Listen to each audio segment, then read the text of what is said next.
Good morning, everybody. Good morning. I'm Doe Payne. I'm your facilitator for this service, and I want to welcome all of you, those of you who are here in person and those who are on Zoom. And right now, if you would like to greet those on Zoom, those of you who can, please stand and wave or blow a kiss or whatever to the camera. It's where the little red light is.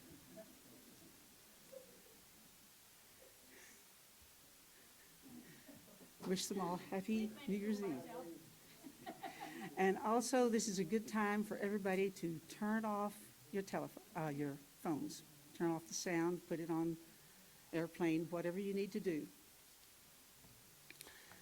If you have a particular announcement or a joy or sorrow that you want read during our service, please remember to fill out the form with that little table at the back of the room, and somebody will bring it up here to me.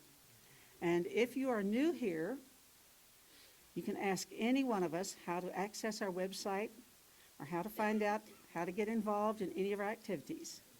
And if you would like to receive our newsletter, please ask Deborah Smith, not here, or Becky Tanner to get your name on the email list.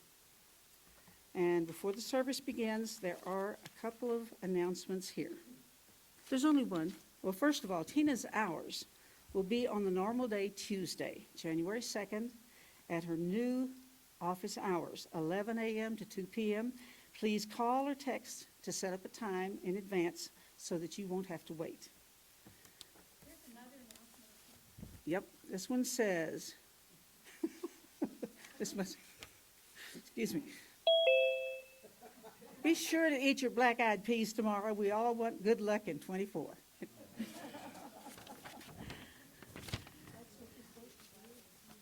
First Friday hike, this Friday at 9 a.m. We will hike the east end of Speedway Boulevard in the Saguaro National Park.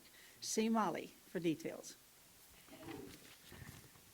And also Free Thinkers will meet in the community room at 1 p.m. today. Are there any others? Okay.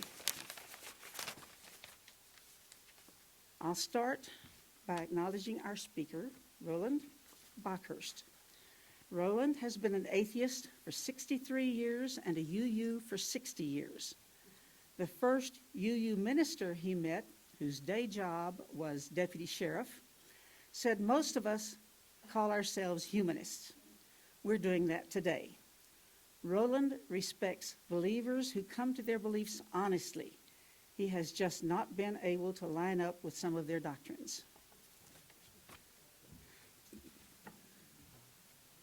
Our chalice lighting today, today's banned book, Chalice Lighting, is by Reverend Julie Conrady, who has been the settled minister of the UU Church of Birmingham in Birmingham, Alabama, since January of 2020, after spending 20 years as a hospital chaplain.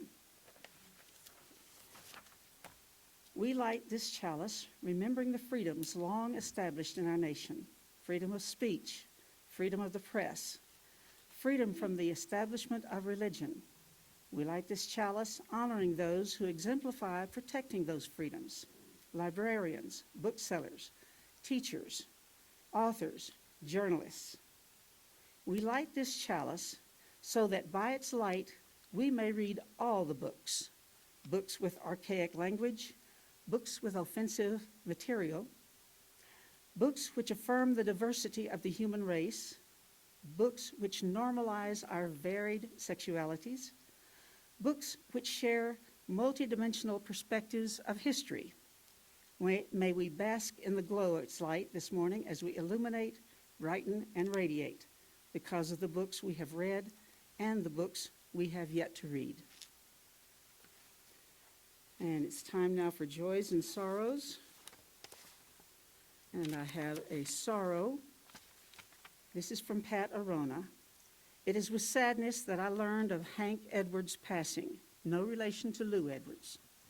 Hank attended our church for a good number of years. His wife preceded him in passing. Are there any other? Oh, here's one. This is from Kita.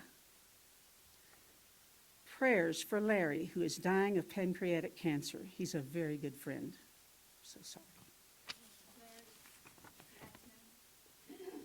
don't have a last name. Keita?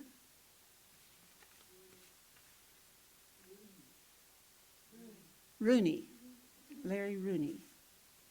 Thank you. I was supposed to read this first. As a congregation, we share life together, amplifying our joy and making sorrow easier to bear by bringing both here to each other in community. I will add a stone for each joy or sorrow into this bowl of water and add several at the end for those who have not spoken but lie in our hearts already. And since I only have one hand that works, for all the joys and sorrows.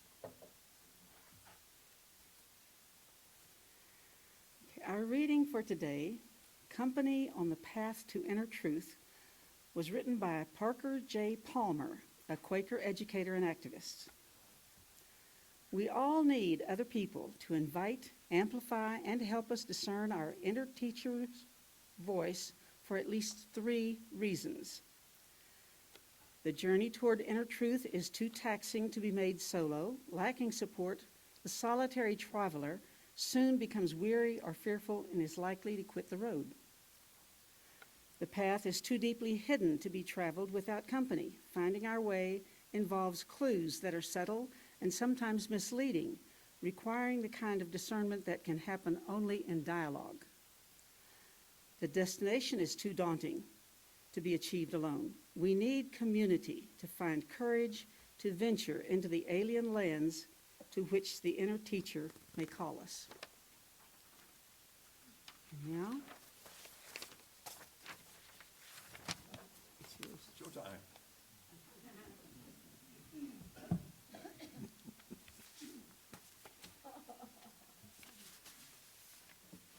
Good morning. Happy New Year's Eve for 2024.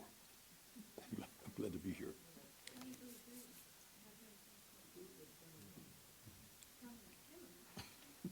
I'd like the participation. That's what this is all going to be about. This is a conversation. It's not a sermon. It's not a lecture. So I'm depending upon you guys to have some feedback. Correct me on some of the things I might say that are wrong. You'll have an opportunity to do it. Lots of opportunities to do that.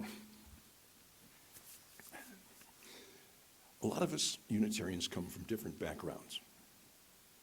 How many of us didn't grow up as Unitarians but came into the church? Natural-born Unitarians? Natural-born Unitarian? Came up from no particular denomination?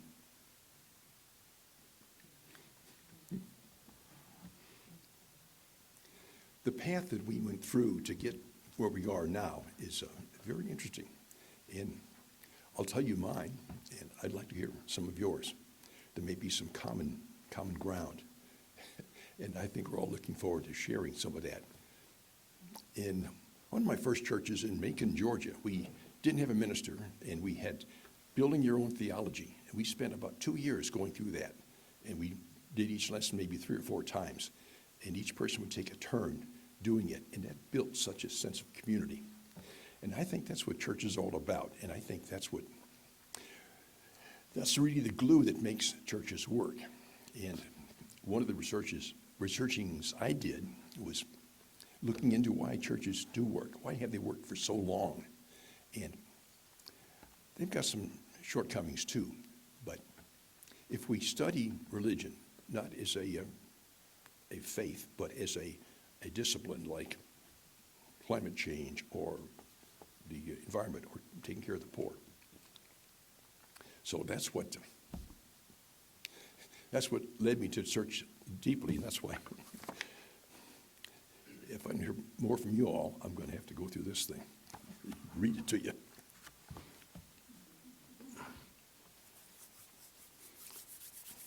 We evolve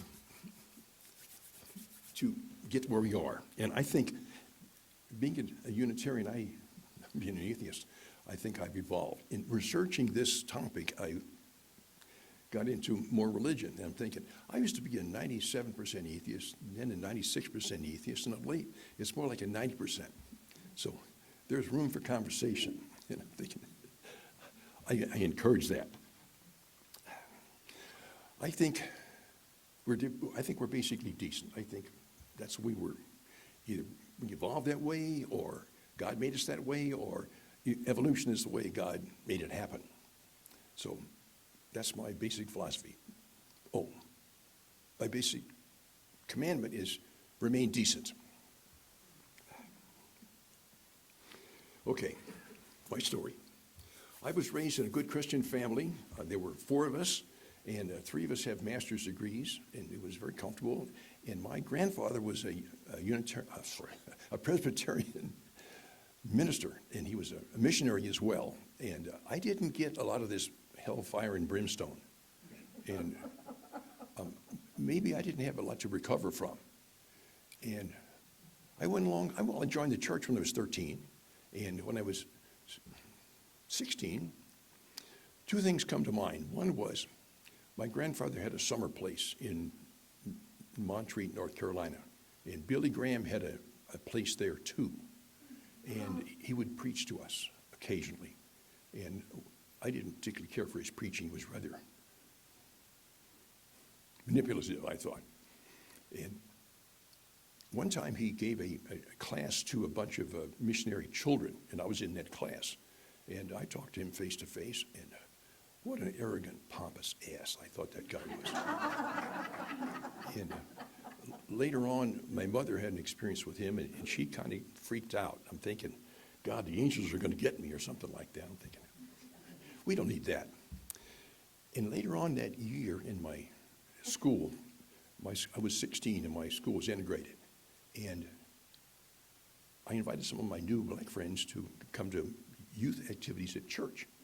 And they came, and other parents called my parents, how come you inviting these black kids to our church?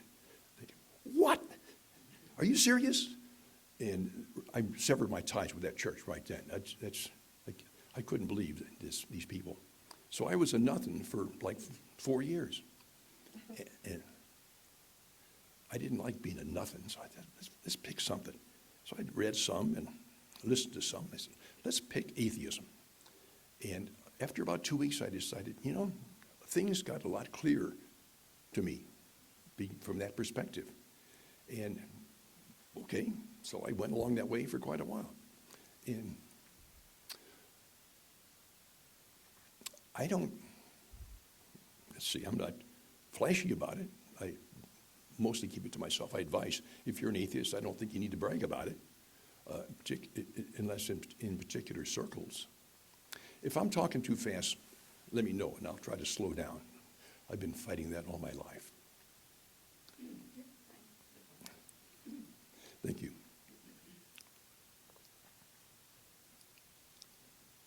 So, where was I? So, any rate, anyway, I'll continue the story later. I want to hear some of your background. I need to take a break. So, let's see if we can get this microphone to work. And you can either come to the microphone or I can bring the microphone to you. But I want to hear some of your stories. Do you resonate with some of mine, or do you have other stories you want to share? Becky, yeah, please. I'll start it off.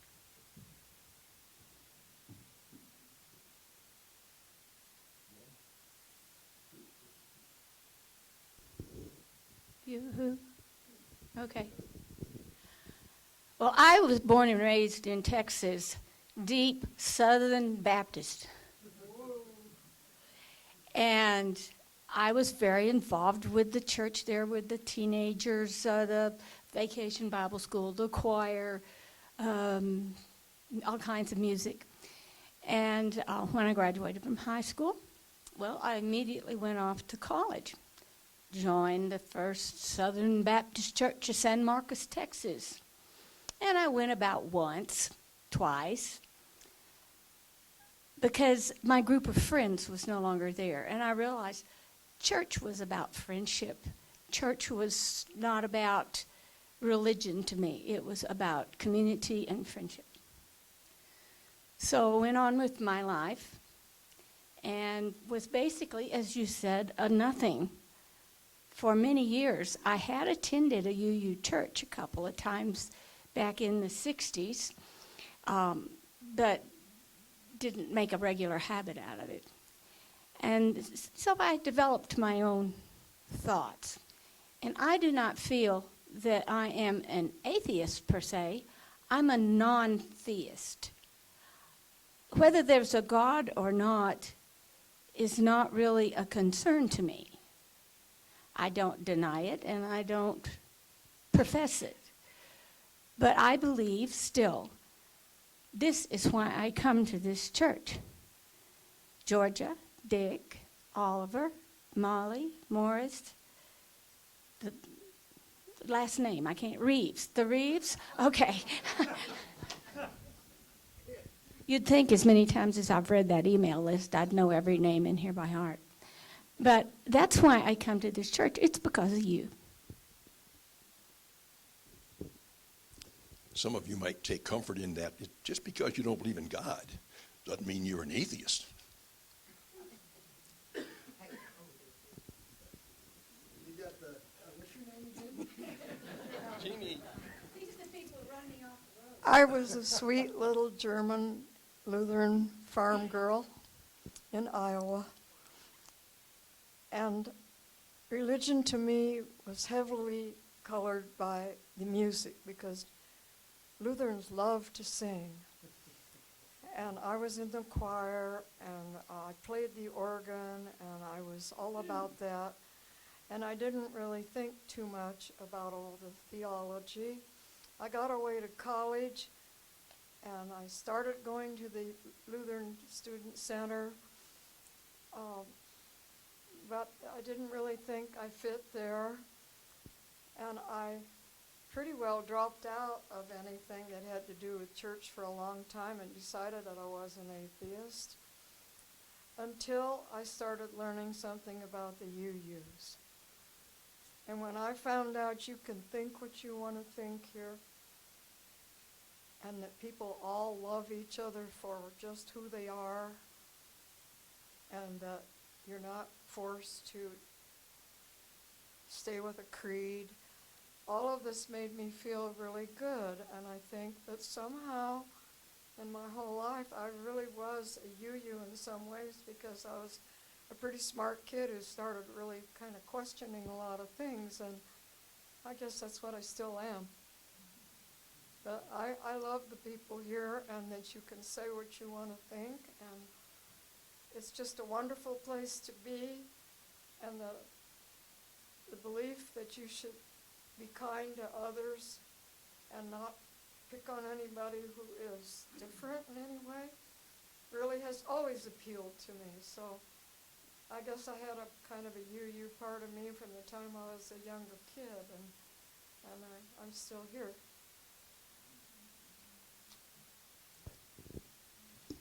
This is a good place to do this. Great place.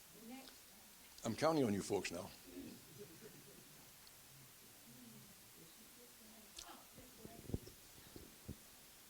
Thanks. I thought maybe a male should get up here and give his point of view.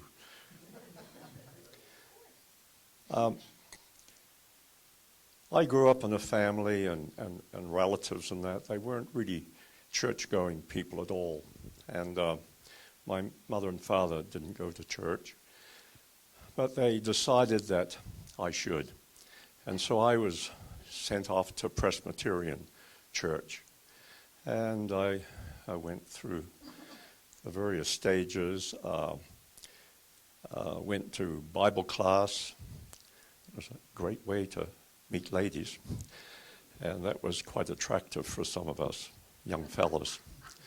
So in the teens, I used to go around with a few my friends who were Catholic, and we'd be out carousing on Saturday night, and I'd see these folks going off to church on Sunday. And I felt they were really hypocrites. And so that wasn't very, very attractive for me. And I don't know why. My mother was kind of against Catholics. And so I dated a few Catholic girls. That's what you do with your parents. You kind of antagonize them. And actually, I ended up marrying one. And went through the training that you have to have in those days. I wasn't a very good student. The priest informed the local bishop, and the bishop said we couldn't get married, or I couldn't get married in the Catholic Church. Anyway, my fiance's uncle gave a donation, possibly, and suddenly the bishop gave his approval. So, fortunately, my wife was not a practicing Catholic, and so I really didn't attend church at all. I guess I was a non-believer for many, many years. At one stage, I did go to a Baptist, I think it was a Baptist church, to check it out. They had great music, young folks playing, and that was really good. But I just went the one time. And when we moved here to Sierra Vista, and this was a large gap in years, moved here in Sierra Vista, we thought we really would want to join an organization. And so we went to a number in town here, went to, I forget which ones they were. There was a real variety. But we ended up here, and for the same reason that Becky has mentioned, that it was the people that attracted us here, you folks, and has made us feel very welcome, very caring, and I wasn't getting religion stuffed down my throat and telling me what I should believe in and how I should believe. And so that's very important to me. Thanks, Lex. I'm sure there's some other opinions out here. Carol, let's stand up and face the camera. Oh, hi. I grew up as a Ukrainian Catholic. I always tell people you don't get any narrower than that. I went to Ukrainian Catholic school, and then later just a regular Catholic school. Okay. When I was in my teens, I began to question, okay, how we could go to hell for missing one mass, knowingly, and I'd go to hell forever. You know, I got hit by a car or something. I'd go to hell forever and be there with Hitler and people like that for missing one mass, and I was questioning. And then when I was about 18, I was entering university, they had Vatican II, and Vatican II stated, you know all that, you know, not eating meat on Friday, same thing. If you ate meat on Friday and died, you'd go to hell forever. Okay, no, not anymore. Okay, so they just flipped that off, and I thought, I spent my whole life believing that. The other thing that they said at that time was, don't pray to Mary. So all these churches that are labeled Our Lady of, fill in the blank, there were angry mobs, literal angry mobs, descending on the Vatican for that, because they had their entire church was based on Mary, okay, all around the world. So they backed off. And I realized this is just a group of people in Rome making things up, okay? And so that was when I really left, if you will. Okay, I did get married in the Catholic Church because I married someone who's a non-practicing Catholic too. And we actually baptized our son as a Catholic and had him go through those, not because we wanted him to be a Catholic, but because we wanted him to know what people, so many, well over a billion people, billions of people around the world believe. And then I wanted to find out what this word belief means. And it just means a repeated thought. Think of all the children who genuinely believe in Santa Claus. Okay. That's the first time they find out their parents can lie. But that's what it is. And so we have all these belief systems around the world, so many of them. I forget how many different in types of Christian beliefs, all the sects of Christianity. Pardon? Yeah, all around the world. And then I looked at the Bible, and then I found out about the Nicene Council. And when I was a Catholic, we always said the Apostles' Creed. Well, they finally came out with the truth, and it was all made up by the Nicene Council in the 3rd century. They also had made up in the Bible that Mary Magdalene was a prostitute. But the Nicene Council had taken out the book of Mary. They have the book of Mark, the book of John, all these books put together in the Bible. And they had a book of Mary, which they took out and made sure that no woman did that. But wait a minute. No, back then, people who were of a prostitute nature or just a general nature didn't go to school. Only the super wealthy had tutors back then. And it turns out that Mary Magdalene was from the house of royalty. Okay, she was in an arranged marriage like they do with royals, and she hated it, so she divorced her husband. So the Nicene Council made up that she was a prostitute, which was impossible for her to have written a book. And that's why the Book of Mary was taken. All these lies. And so I began to look around, but I want to tell you about my first opportunity for Unitarian Universalism was back in Michigan. I was in a professional dance company at the time, and we were invited in to the service. You know how we've brought in guests to sing here and so on. We were brought in to do sacred dance in a Unitarian Universalist church. I thought, wow, dancing in a church? This is something I'd never had the opportunity to do. This is really strange. The second time I went into a Unitarian church back in Michigan again, it was when these Unitarian churches got together and had overnights. They did this for a week. Overnights of the homeless in the church. They moved out all the chairs, had them sleep overnight, and then we volunteers. I came in as a volunteer through a friend, and took them to a YMCA for a shower, and then to a shopping mall so they could then apply each store apply for jobs. Isn't that wonderful? So I had all these examples, but then I didn't go into Unitarianism until I came into Phoenix. I moved into Phoenix in 2003. But a friend who, through a friend of a friend, invited me into the Unitarian church, and I said, I really like this. And the minister at the time eventually became head of the UUA altogether. Okay? She did not believe in an afterlife at all. And her husband was a Christian minister, is a Christian minister. Isn't that interesting? You can have that in the same family. So I love the wide openness of what we have here. I really, really do. That's my story.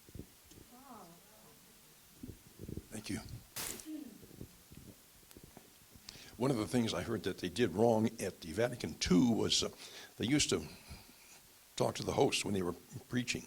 Vatican II, they addressed the congregation and spoke in the vernacular, and that didn't go over too well.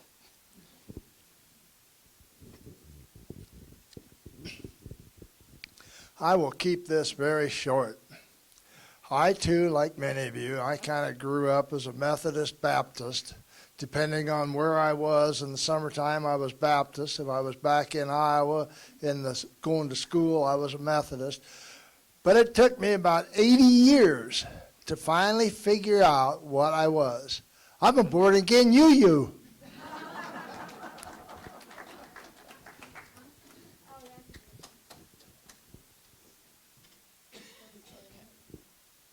Well, my dad was in the Air Force, so we went to church every Sunday, but it was general Protestant services. And sometimes there was a Baptist overtone where we did Bible verses, and we had, times on drop that part.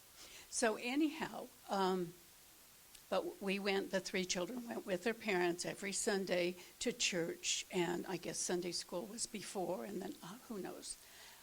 But when Daddy got out of the Air Force, we moved back to Tucson. And so we got to go to my mom's Lutheran church. So all of a sudden, we were Lutheran. Well, I wasn't, but we were Lutheran. And when you're Lutheran, you say things like, the Nicene Creed and the other creed, and about how you're heartily guilty, and and I have enough guilt. I don't need more guilt to stand there every Sunday and confess more guilt. So I didn't mention this to my mother, of course, but it was just my first real questioning, I guess. But I still went. When I actually got married the first time, he was in the Air Force also, and the minister happened to be a Unitarian Universalist minister in the Air Force. And that's the first time I heard those words. I had no idea what they were. But it's planted the seed. So we started, we didn't go regularly, but I would go and question. When the first baby was born, we actually went to the Unitarian church and had him dedicated. And then we moved, and then the kids grew, and all of a sudden there's 3 children. And we're in North Carolina. And I decided just to go to church by myself one Sunday. I just really wanted to see the Unitarian church there. And it was really wonderful. The people were wonderful, the different amounts of talent and programs and whatever. So I started bringing my kids there. And Dad came too. And that was the best experience. And the kids were all dedicated. In fact, I think the whole family got dedicated. That might have been in Houston.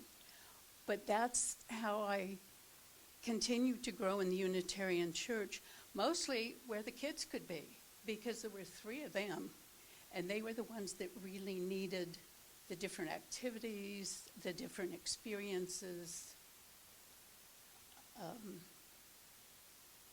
And then life continued. One day when we were in first husband's gone, kids are grown, second husband's here. One day in Sierra Vista, I see that, oh my goodness, there's a little Unitarian fellowship, and they met at the fire station in Tombstone. So, I go over there and see them, and I don't remember a lot about it because we ended up moving to Korea. But when I did, I wanted to join the church of the larger fellowship. And so I asked Jean McKean, because she was sending me the newsletters each week. And more years progressed, and when I came here, she remembered me from that many years ago that, and so we were like immediate old friends.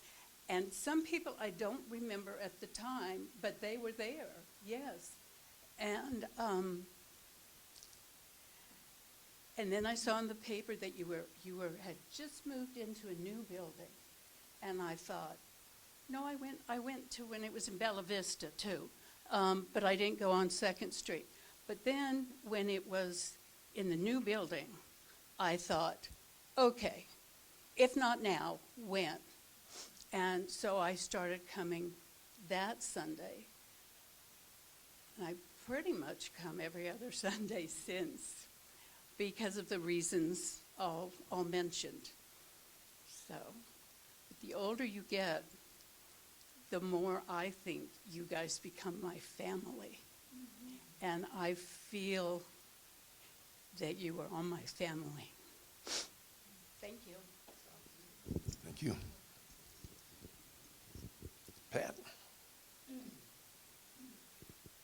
Thank you, Roland. I'm going to make this brief, but I grew up as a Catholic. I got married in my first marriage as a Catholic and converted to Methodism on Long Island, and then moved to Florida, where we joined a Methodist church there. Back to Long Island and back to the Methodist church, and back to Florida, and became a single person, and met this lovely woman, and we got married in a Unity church, and we were going to the Unity church, and things happened there that we no longer felt comfortable, so we were without a place to go. And we found this place in Rockledge, Florida, which was a Unitarian Universalist fellowship. So we said, let's try that. Being non-believers, both of us, and we were at home there. And we really enjoyed it. We enjoyed the activities. And then we moved to another community further south and joined the Unitarian Universalist Church on Melody Lane in Florida, in Melbourne, Florida. And we were at home there because there were families there with children, and we really enjoyed that. And they had a lot of activities, and we just felt at home. So when we came to Sierra Vista, we were delighted that there was a UU church here. And so I've been a Unitarian Universalist for 28 years. And I feel at home here. And I had the pleasure of knowing Hank Edwards one year. I think it was 2009. I said, Hank, I have nowhere to go for Thanksgiving. He said, well, come to my house. And that's what Unitarians do. I'll just do a short one. I became a Unitarian not long ago, I guess. I grew up in San Diego. We didn't have a religion in our family at all. I went to Seattle University when I was in college, and as a, well, never mind, I went there anyway. And I'm not sure what type of church it was, but I got involved and started volunteering and everything like that, you know, and we went on. And turns out that they had a wonderful ministry program of people that want to become Unitarian Universalist ministers. In fact, any kind of minister, actually.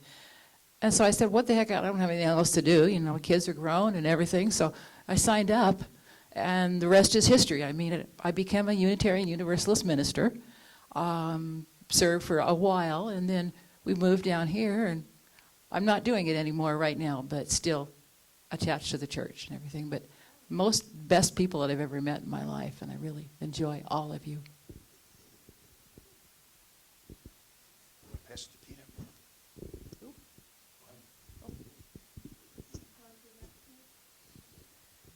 I was raised as a Druid, and because in the 60s, Druids were considered those horrible people that would, you know, we were going to hell. That was all there was to it.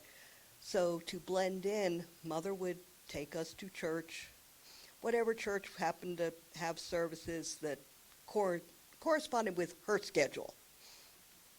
So sometimes we were going to 8 o'clock service, and sometimes we were going to 1 o'clock service. It just depended on what her schedule for the day was, what church we went to. And she'd always tell us, you're a Druid, but you have to blend in. And so we went to Baptist church, we went to Methodist, we went to Lutherans, we went to Episcopal, we went to Catholic. And if I remember correctly, once Mother even took us to a Jewish temple. But it was always, we were doing lip service. And as I grew up, it was, I knew what I believed. And I noticed the one thing about every church I went to, the ministers were telling everyone what to believe. You will believe this. You will do this. And it was always under threats. If you don't do this the way I say. And yet, because we went to different churches frequently, one church is saying you're going to hell if you dance. Another one saying you're going to hell if you're happy. And so the Christian religion just never quite caught on with me. And then had a good friend, Deborah, who invited me to the Unitarian church, and it was like, okay, I'll try it. I'm, can't be any different from any others. And that first service, Rod was giving the sermon. And instead of telling us what to believe, he asked us questions, and he expected us to think and answer. And that's what hooked me. I'm still a Druid. I probably will always be a Druid. But I also consider myself a Unitarian because you are willing to listen and to allow me to believe as I believe I should.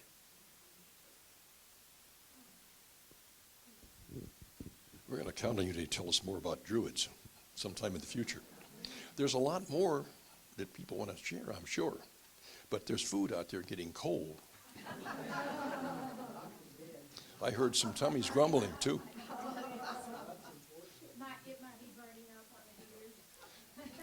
I'm going to do my quick one. I got 7 pages here, and you didn't get a chance to hear it. When I was in the service, my dog tag said none. And when I found, I was coming from a Methodist church, and I was wiping that original sin dust off me, and I saw a sign that said, whatever. Looks interesting. It was a Unitarian church. I went in there, and I liked what the guy said. What I really liked was the feedback, the talk back. People had read books. They could extrapolate from what the minister said. And boy, this is for me. So I signed up back in '63. And my dog tags then said UU, or Unitarian at the time. That concludes this portion of the service. Thank you. Our closing words were written by the Reverend Jean M. Rowe, who retired as a UU minister in 2005 after serving UU churches in Little Rock, Arkansas, and Cordova, Tennessee. We have a calling in this world.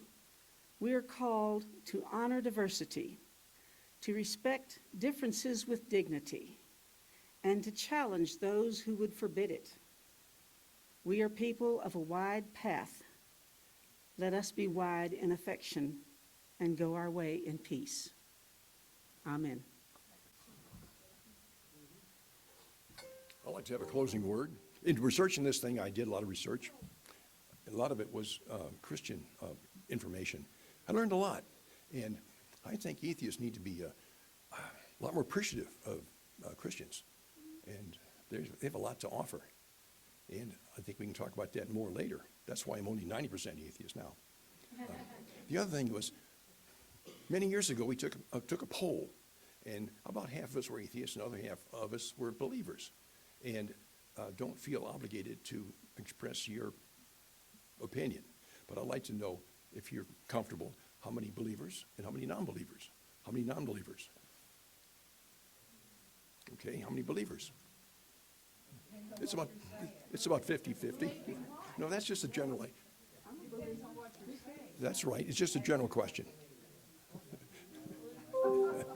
Thank you.